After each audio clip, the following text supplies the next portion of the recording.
Welcome to the Behind the Girl Boss podcast, where every woman's journey takes center stage. Join us in this safe space as we explore the ins and outs of business, career, mental health, the music industry, and more. Whether you're a go-getter or a dream chaser, we've got stories for you. Follow us on Instagram and TikTok for an exclusive backstage pass. Get ready to be inspired, empowered, and entertained. Welcome to the ride.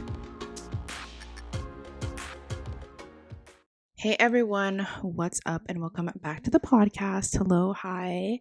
How are you doing? I'm recording this literally the night before it goes up. The usual. I'm just like I love to live life I don't know, I was going to say on the edge, but it's not really on the edge. So anyways, let's just move on. We're going to do our little mantra of the day, and today's is focus on the step in front of you, not the whole staircase. I feel like that's such a cheesy thing to say, but I really do agree. Like, I feel like sometimes I'm personally focusing on like the freaking 5 years in the future instead of literally what's tomorrow. So I think sometimes you just got to take a step back and embrace the now, which is something that I still struggle with. But yeah, focus on the step in front of you and not the whole staircase. I'm very excited for today's episode. Today on the podcast, we have Naomi. Naomi is originally from Toronto, and that's how I kind of found her. And she ended up moving to Los Angeles this year, and she is a full-time content creator. And I just love her and how honest and like vulnerable and open she is on her platforms. And I really appreciate that because I feel like people need to be more open about their mental health on platforms and in general. So we talk all about what it's like moving from Toronto to Los Angeles. We talk about being vulnerable online. We talk about what it's like having multiple streams of income and the importance of it.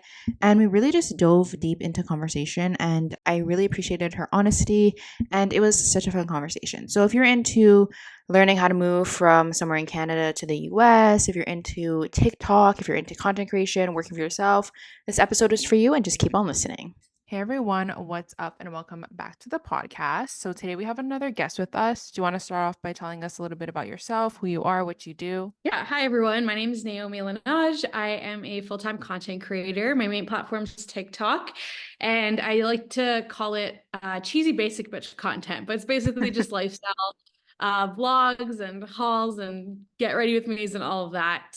And yeah, I'm originally from Toronto, Canada, and recently just moved to Los Angeles. Yes, I love that. So I like to do a little hot seat segment to kind of just break the ice and a little fun facts. So the first one, honestly, you just did it, but my question is usually, if you could pick up and move anywhere, where would it be? You just did that. But let's say you didn't do that and LA wasn't in the picture, where do you think you would want to move to? Ooh, that's a good question. Even though I've never been, I'd say maybe Hawaii. I hear amazing things. So Mhm. yeah, I let's go with that. Yeah, I think the warm weather, especially where we're from, it's like always cold. Like I saw it was literally snowing in Toronto today. Oh my gosh, and it's spring, so Yeah. that's The next one is, do you have a life mantra or motto that you live by? ooh, yes. Like my mantra, I guess, would be to live my best life while becoming the best version of myself. I love that. Very good one. And then the last one is, who's a celebrity or creator that always keeps you inspired? Hmm. Um, I would say like currently Mel Robbins, like I've been listening to her Mhm. podcast. Every single one is just blows my mind. So yeah. Yeah, good answer. So as someone who does share a lot of their life online, I like to ask people, what do you do for fun for yourself that many people may not know that you actually do?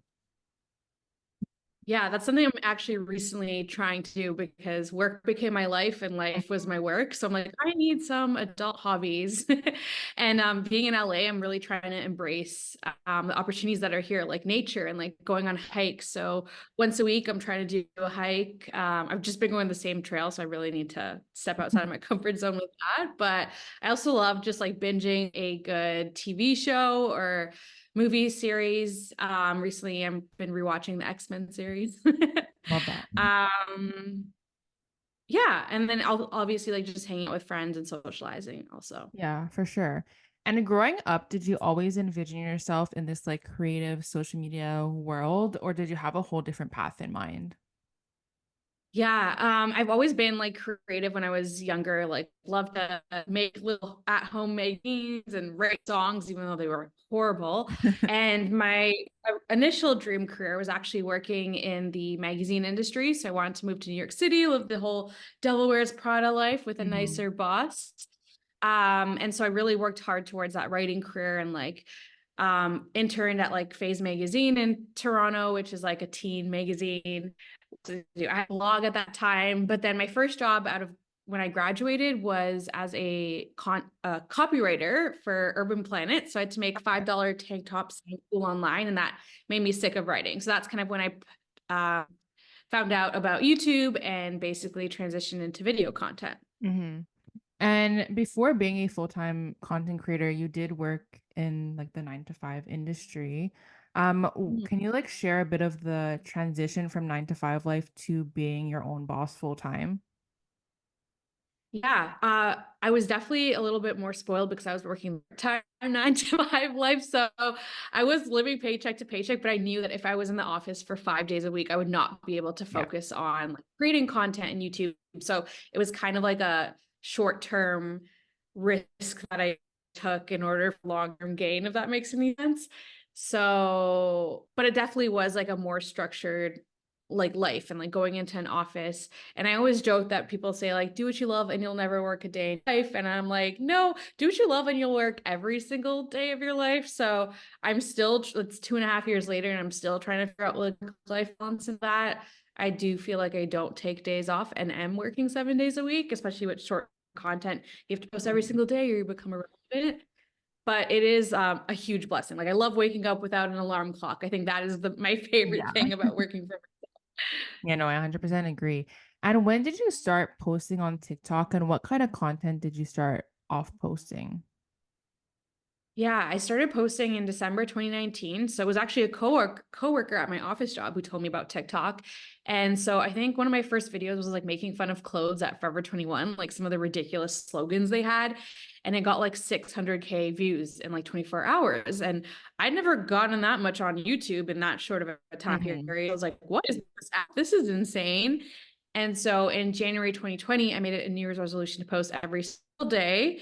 And I did. I was testing out all sorts of content. Like I was doing the trending sounds. I was doing the cheesy lip syncs for a bit. Did not dance because I cannot dance. But it was actually a vlog that really blew up at the end of the month, and it got like 6 million views. And that was when I was like, okay, I'm gonna pivot from YouTube and go all in with TikTok. Yeah. And when did you start to see like growth with followers? Because I remember when I followed you on TikTok, you had like 20K and now you have a lot more than that. So when did you kind of see the increase? Oh my gosh, you're an OG. Thank you for following since back then. I actually remember the day I hit 50K because it was my mom's birthday. So that was February 24th, 2020.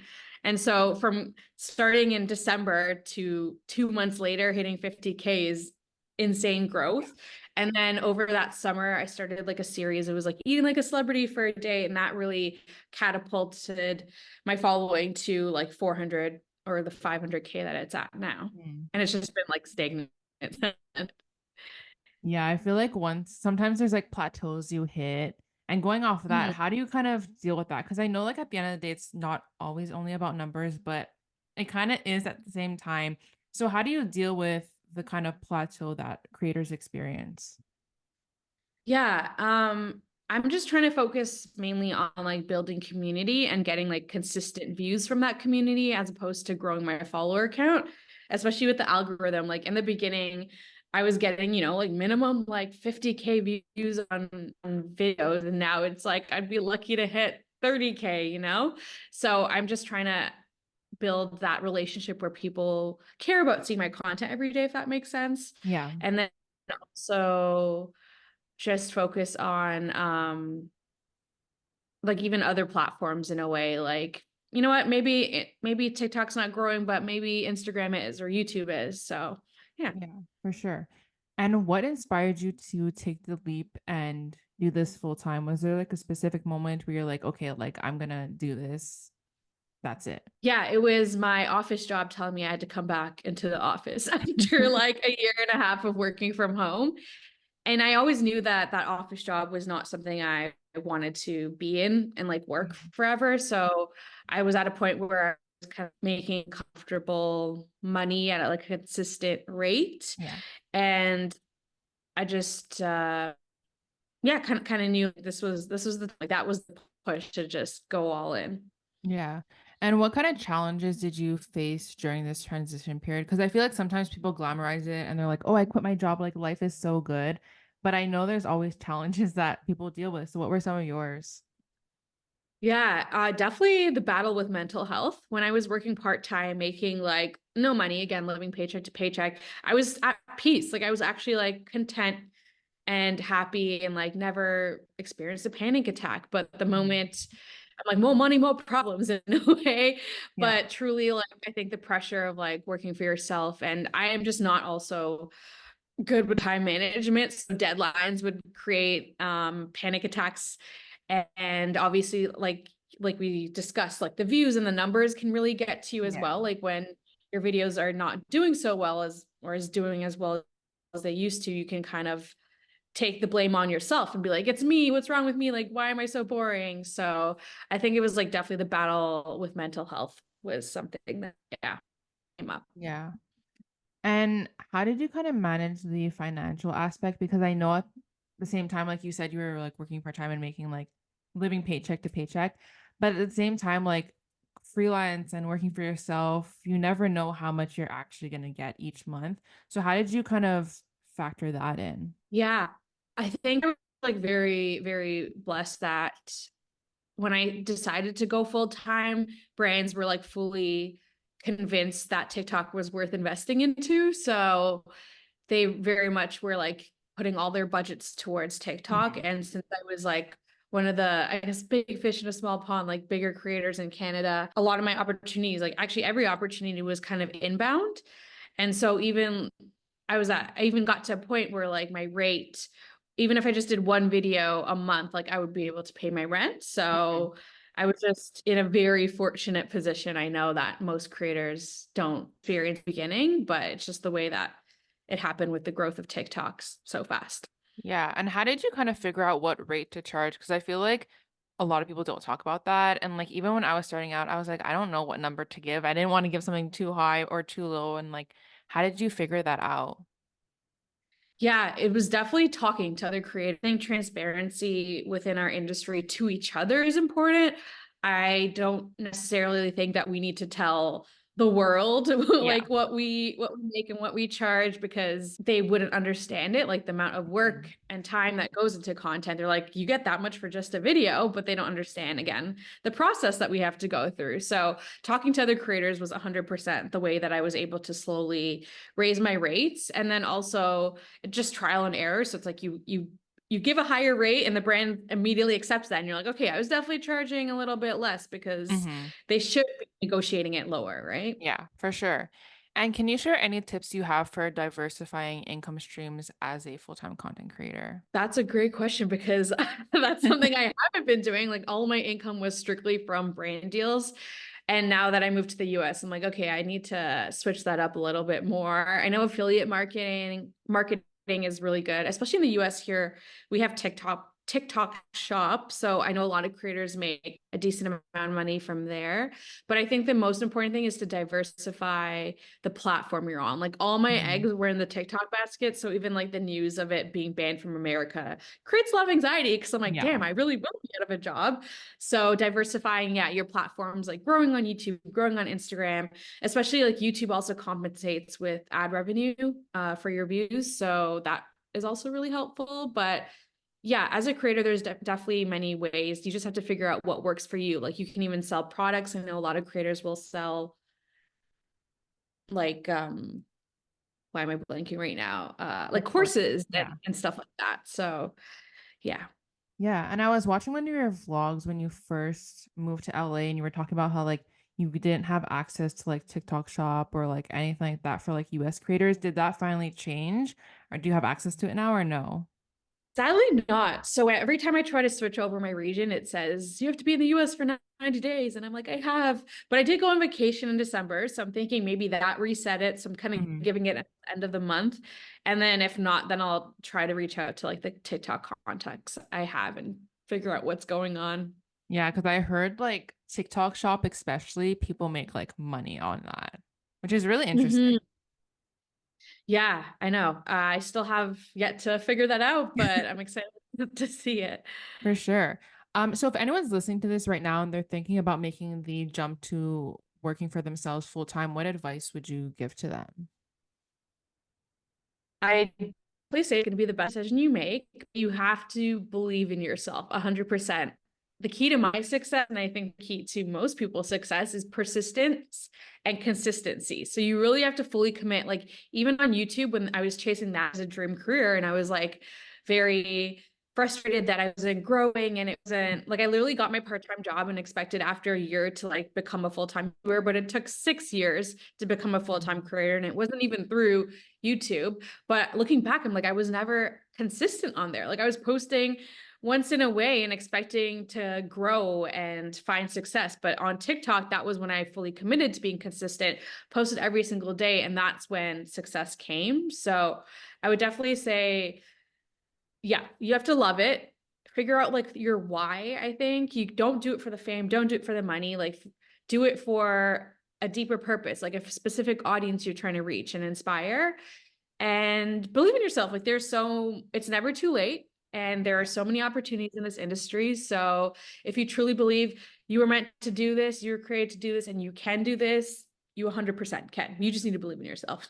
Yeah, 100%. I feel like nowadays with like the TikTok people like Charlie D'Amelio and stuff, people assume like, oh, like I can become like an overnight sensation, but like that is the most rare thing ever. And so many of the biggest creators too nowadays have only like reached their like big number of following or whatever after like good 6, 7 years. So it's like so common.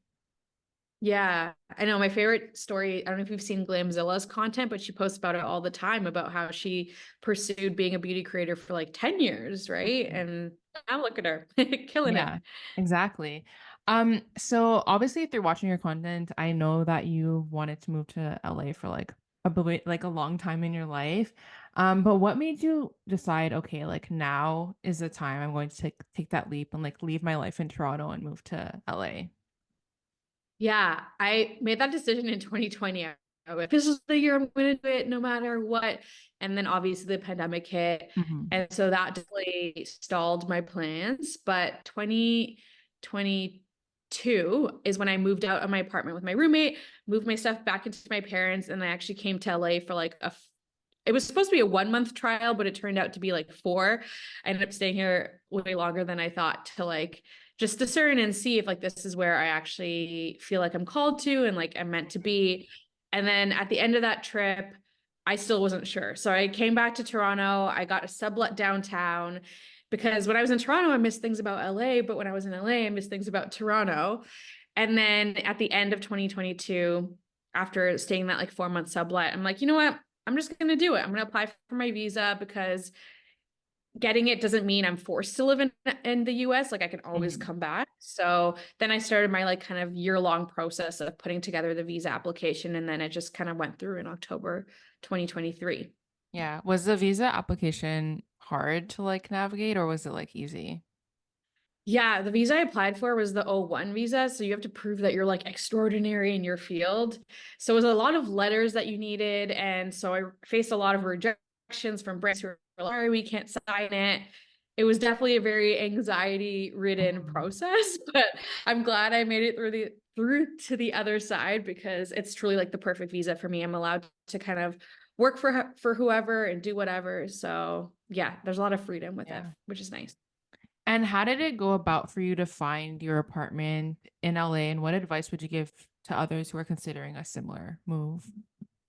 Yeah, I was definitely lucky to have a really good friend who let me crash on her couch. So if you're moving to a city where you know someone, crash on their couch because Airbnbs were ridiculous. Like for a month, we're trying to charge $4,000. I was like, wait, Yeah, I what? mean, I'm coming to LA in June and I have a hotel and it's only a week. And the price that I'm paying, I was like, this is like not okay. Yeah, I know. It's ridiculous. Hopefully things change. But so because I was staying on her couch, I wanted to get out as soon as possible because I felt like an inconvenience to her. And then I also just didn't feel comfortable like not having my own space.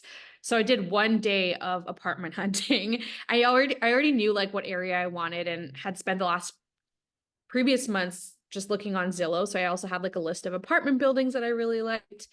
And so I ended up just going with the third one that I saw. Looking back, it was a little bit reckless because I think I'm paying a lot more than I could have been if I took the time to like look for cheaper buildings and cheaper areas and stuff like that. But it's okay. I had the savings. I lived at home with my parents for 2 years. So I Yeah. was like very much like, you know what, for at least a year, I want my dream apartment in my dream location. And it just, yeah, something I was willing to pay for. Yeah, for sure. And can you share any tips for networking and building connections in a new city? Yeah, that is a great question. Again, I feel like the way that I'm just so lucky, but I did have like two really good friends here who kind of like led me into their communities and like their friend groups and stuff like that. But I remember when I was here for the 4 months before, I would just go like say yes to anything and everything. And for me, like my faith is important to me. So there's like a lot of like church communities and church groups that I can join. I mean, my next goal for the spring season is to like join more group. Like I want to do improv class. I want to take tennis lessons. So I think just finding people who have similar interests and beliefs and stuff are a very easy way to make friends. There's also Facebook groups for that. I mean, I created one in Toronto, but there's one in LA as well called Social Girls in Los Angeles. So when I was here in 2022, like some girl was like, "Hey, I'm going to adult summer camp." And I like tagged along for that. And that was a really great way to meet people. So it really just takes a lot of effort on your end. Like they're not just Mhm. going to show up on your door, which is something I had to learn, but Yeah. yeah. Yeah, for Mhm. sure. And as someone who is very open about their mental health and struggles online, how do you kind of define insecurity for you and how does it like manifest into your online and offline life? Yeah, insecurity. I love that question because insecurities, I think, manifest in different ways for different people, Mhm. right? Like, for example, I am confident with like my body, like I've never been like, oh, I need to be skinny or anything like that. But when it comes to like my face, like I feel like I have body dysmorphia with that. So like I suffer with acne, and that is the biggest source of my insecurity and Mhm. has been since I was 13 years old. And it's something I'm trying to still like navigate and battle with every day. And yeah, sorry, what was the follow-up to that question? Basically, yeah, how does it manifest into your offline and online life? Yeah. So, I mean, online life, whenever I have a breakout, it stops me from filming. So that kind of sucks. And offline life, I think it stops me from putting myself out there. And yeah, like it just sucks that it kind of forces you to a little hermit side, but again, it's just trying to rewire your brain. And I think positive affirmations help, like Yeah. gratitude lists and all of that, and realizing that everyone is insecure about something. Like even the most perfect looking person in your eyes Mhm. is insecure and struggling with something. So Yeah. yeah. And I remember you posted a video not too long ago about how you don't like being outside without makeup. And like I even commented how I relate to that so much. And it's so crazy to me because like when I'm in my house or when I'm with like friends, like I'm fine. But like the minute that there's strangers in my head, I'm automatically like, okay, they're looking at me and they're like talking about X, Y, and Z. And it's like refreshing to know like other people feel that way, even though I wish other people didn't. But I think, like, posting stuff like that does, like, help people because even all your comments, like, there was people that related. Yeah, it's crazy how comfortable I am, like just sharing my deepest, darkest thoughts on TikTok. Um, but yeah, again, that's why there's like purpose in that. And I think Mhm. that's also like why I do what I do, because growing up, there were never well girls who like looked like me in terms of like skin color and Yeah. ethnicity, but also I think even like acne, right? It's like everyone in the media growing up had perfect skin. So just being authentic with struggles helps other people feel not alone. And that's the beauty of social media. It's everyday people just sharing their everyday lives. instead of like very curated content that we've grown up seeing on TV and in the movies. Yeah, and I feel like every time I saw someone on TV with acne, it was always like, this is how like they're gonna get rid of it, or like this is what they have to do. It was never like just someone with acne, if that makes sense. Yeah, or they were like the nerdy character, like Yeah. the unattractive character. Yeah. For sure. Um, do you think that being active in social media a lot has also affected your mental health or like perception of yourself? That's a really great question because it definitely has. I was thinking the other day where it's, especially when it comes to the way that I view myself and my self-esteem hmm online, I feel like I'm very confident. Like I'm not afraid to talk about anything and even just show up. And I feel like I look good on camera and all of that. But then in person, I feel like a totally different person. hmm So it's a weird, like, I feel like there's a weird disconnect between who I am online versus who I am in person. Like even in person, I can be like super shy and reserved, and I just think I look different as well. Whereas like in online, I'm outgoing and bubbly and Yeah. confident. So it's a weird disconnect. I'm still trying to figure it out. I think I need to talk to a therapist about it because I still don't understand how Yeah. or why this is happening. Yeah. Yeah, I know. I feel like that way too, especially for me. Like I'm very like shy in person, but like online, I'm able to be like 100% myself. And people always ask me like, why are you so much more like energetic or like louder online? And I think at the end of the day, like it's kind of like our safe space because like we're the ones recording it, we're editing it, and like we know what's going out there. But in person, I'm like, sometimes I say the most dumb shit or like I'm just like weird. And I'm like, I don't know how I think it's a lot of like how I think people will perceive me if I can't like choose what they see, if that makes sense. Yeah, no, it does. And it's crazy. Actually, like m most creators are introverts. Like I go to Mhm. events and we're all just like the most introverted, shy Yeah. people ever, but you would never guess that from seeing their content online. Yeah, for sure. Um, and talking about events, I wanted to bring this up earlier, but I forgot. You just signed with an agency in Mm. LA. Literally, I think like a few days after you posted a video talking about how you were kind of stuck not being able to like find events or like places to go. How did that like come into your lab? Yeah, I think after realizing, wait, I haven't done anything in the last 4 months. I haven't made any money because in Canada I was self-managed. And Mhm. so it was really hard for me to take on help and seek out Yeah. help. So I did talk to like a couple agencies during the last 4 months, but I always had like a weird feeling like I never felt peace or comfortable with them. And then I finally had a meeting with the agency that I'm signed with today, or yeah, now, and it just felt like the right fit. Like they gave me a lot of like flexibility and like still freedom. Like I can still keep my email in my bio. I don't have to Mhm. put their email, and it just felt like the right fit. And so I'm like, you know what? It's okay to take on help. It's okay to add people to your team. And especially in a market where it's just huge and I don't even know where to Yeah. start. So it's been great. Like within a week, it's already made such a big difference in my career. I love that. And how do you kind of balance everything you have going on in your life with your job? Because social media, it's not a 9 to 5, it's like all the time. And then having a social life, hanging out with friends, and also taking time for yourself to just do nothing. How do you balance it all? Yeah, I think I'm still trying to navigate that and figure it out. After 4 months of not really working, I feel like, wait, how do I get back into work and how do I get back into it and not burn out? Because the reason I had to take that break was because I totally burnt myself out. So I think even just treating it maybe like a 9 to 5, like only Monday to Friday should I film content and edit content, and then I can save videos to post on Saturday, Sunday. But if I keep those 2 days as like intentional days to just hang out with friends or recharge at home, whatever I need to do, that might be helpful, I think. Yeah, for sure. So the last part of my podcast, I asked people on Instagram to ask you questions, and I picked two of my favorite ones. So the first one is, how did you make good and solid friendships with other creators in a competitive market? Hmm. Great question. Look back on like my friends in Toronto. First of all, the Toronto influencer industry, everyone is so nice, or at least they're nice to your face. Like maybe Yeah. they're fake and really behind, but like in LA, like people will literally just like look at you up and down, and like they don't hide. They don't hide their rudeness. It's crazy. And I hear this from even bigger creators being treated like trash by American That's creators. So wild. I'm kind of scared of that here in Toronto, in LA. But in Toronto, I found everyone was just so genuinely, well, most of them were genuinely nice.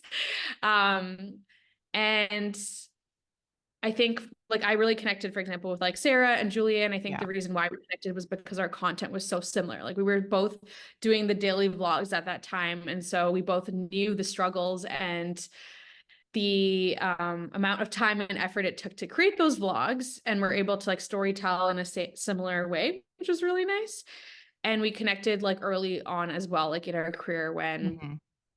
um yeah, so like it wasn't just like events that were bringing us together, like we would hang out outside of that, which I Yeah. think made a big difference as well. So Yeah, I think yeah. that's important because I feel like sometimes when you make content creator friends, there's like a bridge between like, are they just my content friend or like they my actual friend? And I Mhm. think, like you said, like hanging out with them in settings where you're not going to an event or you're not just creating content is important.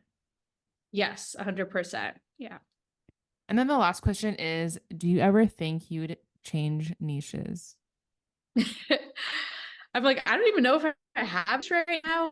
I guess lifestyle is considered niche, but I feel like humans are multifaceted people, so it's okay to talk about different things. Yeah. I still am kind of trying to figure out what I'm even doing on my main account. I really don't even know. I'm like, what am I posting on here? What's the purpose of this? But I actually created a separate secret account to document my dating journey in LA. So I feel like that is a niche I'm really targeting and reaching.